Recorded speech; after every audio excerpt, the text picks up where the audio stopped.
안녕하세요. 오늘은 사무엘하 6장의 말씀을 가지고 주님 없는 열심보다 진정한 희생으로 살자, 이런 제목으로 함께 은혜를 나누죠. 다윗은 통일 왕국의 이스라엘 왕이 된 후 연전연승에서 강대국의 기틀을 다지게 되고 하나님과 백성들에게 인정을 받게 됩니다. 특히 정복하기 어려웠던 시온산성, 곧 지금의 예루살렘을 점령하여 다윗성이라고 이름을 짓고 나라의 기틀을 세우게 되죠. 그리고 다윗은 백성들의 마음을 하나님을 향한 신앙으로 하나로 모으기 위해 사무엘상 3장에서 엘리 제사장 시절 아벡 전투에서 블레셋 군대에게 빼앗겼던 하나님의 임재의 상징인 법궤를 다윗성, 곧 성막이 있었던 이 예루살렘으로 옮겨오게 됩니다. 우리가 사무엘상 3장에 잠깐 이야기를 나눴지만 70년 전 블레셋은 이스라엘과의 아벡 전투에서 승리한 다음 이 전리품으로 얻은 법궤를 다곤 신전에 두었다가 다곤 신상이 부서지고 전염병의 재앙이 일어나 겁을 먹게 되죠. 결국 이 법궤를 기럇 여아림에 있는 레위인 아비나답의 집에 보내어 70년 동안 보관하게 됩니다. 다윗 왕은 이렇게 아픈 역사를 가졌으나 하나님의 임재의 상징이었던 이 법궤를 예루살렘으로 옮겨와서 하나님의 그 마음을 기쁘시게 했고, 또 백성들의 마음도 믿음으로 하나가 되기를 소원했습니다. 다윗 왕은 법궤 이동에 3만 명의 군사를 동원하고 여러 악기를 연주해서 전 국민의 축제 행사로 만들었죠. 그런데 법궤를 이동하는 가운데 엄청난 문제가 생겨납니다.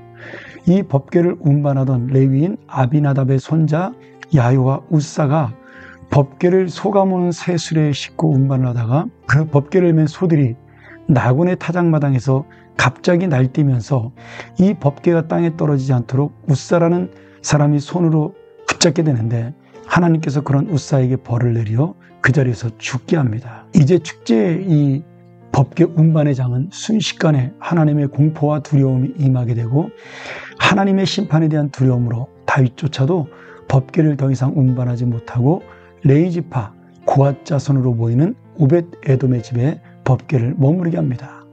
그 오벳 에돔은 3개월 동안 법궤를 보관하면서 믿음으로 잘 관리하고 하나님에게 복을 받게 되어 이 소식을 들은 다윗 왕이 다시 법궤를 이동하게 되어 하나님의 기쁨이 회복되는 역사가 일어나죠. 중요한 건 이 6장에서 우사가 죽은 이유입니다. 이 우사가 죽은 이유를 성경에서 자세히 설명하고 있지 않지만, 그러나 우리가 역대상 15장의 말씀이나 또 레위 자손의 민수기 14장 15절의 말씀을 보면 원래 레위인들이 메고 운반하였던 이 법궤를 소가 메게 하므로 하나님의 말씀을 어긴 것에 대한, 하나님의 말씀을 지키지 못한 것에 대한 징계다, 이렇게 볼 수가 있겠습니다. 그래서 이 법궤를 지금 소에게 메어서 가게 했던 야요와 우사, 그들 역시도 고앗 자손이 법궤를 메야 한다는 사실을 레위지파이기 때문에 너무나 잘 알고 있었지만, 지금 전후 문맥이나 상황을 볼 때 이 야요와 우사는 법궤에 대한 주도권을 자기들이 가지려고 아마 고앗 자손에게 넘겨주지 않은 것으로 볼 수가 있겠습니다. 그래서 그들은 정성껏 새로운 수레를 만들었고, 소도 처음 모는 소로 택해서 나름대로의 정성을 기울였지만, 그러나 그들의 열심은 하나님의 명령을 불순종하는 것이었고, 또 우사의 공로를 인정하여 그들의 말을 들었던 다윗의 어떤 이해도 하나님의 뜻을 어기는 인간적인 생각이라고 하나님께서는 생각을 하신 겁니다. 오늘 우리가 여기서 중요한 것은 무엇이에요?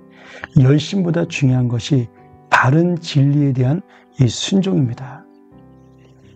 우리가 하나님의 일을 하면서 열심을 내는 것이 좋아 보이지만, 이것이 나의 감정을 위해서 또는 내가 원하는 것을 이루기 위해서 한다면 그것은 나의 좋은 것을 채우는 것이지 하나님의 기쁨을 위한 것이 아닙니다.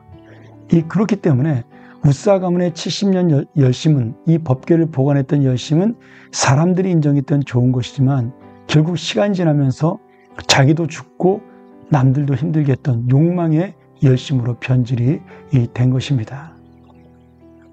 오늘 여러분, 우리가 우리의 인생을 얼마나 열심히 살아가고 있습니까? 사업에 대한 열심, 자녀에 대한 열심, 성공을 향한 열심, 그런데 이 모든 열심이 또 심지어 교회 사명에 대한 열심도 마찬가지입니다. 웃사처럼 하나님의 임재와 하나님의 기쁨이 아닌 다만 자신의 만족과 자신의 어떤 것을 드러내기 위한 그런 열심이라면 이것은 하나님께서 원하시지 않는 오늘 웃사와 같은 이 잘못이라고 볼 수가 있겠죠. 그러기에 우리의 열심은 반드시 주님처럼 예수 그리스도처럼 자기의 희생과 포기가 있는 순종의 열심이어야 그것이야말로 진정한 믿음의 열심이요, 나를 희생하고 주님이 세워져야 진정 주님의 뜻을 이루는 복된 열심이라고 우리가 볼 수 있습니다. 웃사의 열심은 예수님을 지키기 위해서 베드로가 휘두른 칼부림과도 같은 이 세상의 욕망과 스승에 대한 연민으로 행한 자기의 희생이 없는 열심이었습니다. 결국 베드로는 예수님을 3번 부인하는 그런 길로 가게 되죠. 그러나 예수님의 열심은 하늘 영광을 버리고 하나님의 뜻을 이루기 위해 종으로 오신 희생과 헌심의 열심이요, 영혼을 살리고 구원하는 믿음의 열심이었습니다. 그러니 오늘 웃사의 이 문제를 통하여 우리가 주님의 기쁨이 없는 열심, 주님의 진리가 없는 열심보다 진정한 희생의 삶이 중요하다. 오늘 다시 한번 열심보다 중요한 희생의 삶을 통하여 하나님의 뜻을 이루고 하나님이 기뻐하시는 그런 귀한 인생이 되기를 간절히 축원합니다.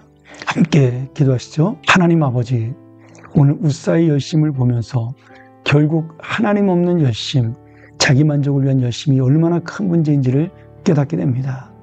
오늘 우리도 나의 희생과 나의 포기를 통하여 하나님의 기쁨과 은혜가 드러나는 귀한 열심이 되게 도와주시고 예수 그리스도처럼 나를 통하여 영혼을 살리고 구원하는 믿음의 열심이 될 수 있도록 인도하여 주시옵소서. 예수님의 이름으로 간절히 기도합니다. 아멘.